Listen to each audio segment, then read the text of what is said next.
Good morning guys, tara luto tayo. So guys, sa mga di nakakalam, finally natapos ko, naluto ko siya. So masarap siya. Masarap siya guys. So yung taste niya, kasi asin lang nilagay ko. Parang yung niluto na natural ng gulay yung lasa. Yung linamnam, nandun. May lasa lang siya, konting alat-alat. Pero nilagyan siya konting asukal. Ilang flavor siya. Perfect. Good siya po. Good siya sa mga bata, sa mga kasi wala siyang chemicals. Kasi nasanay tayo sa masarap. Pero siya masarap din siya. Kahit try nyo, natural na natural.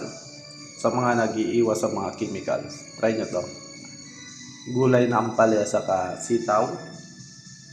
Kahit anong gulay yata, siguro gigisain nyo lang siya pero half cook. Hindi siya super cook, hindi siya super lutong-lutong. So yan na. Masarap. Kahit yung ampalaya. Ito yung ampalaya. Masarap. Lalo kung pigaan ko pa to ng lemon bago siya kainin, pipiga mo siya ng lemon para may kunting asin. So tingnan nyo siya, ito yung tsura niya. So, yung labas niya natural pa rin, di ba? Niluto ko siya sa butter lang, hindi sa mantika. Butter. So, ayan. So, ayan guys.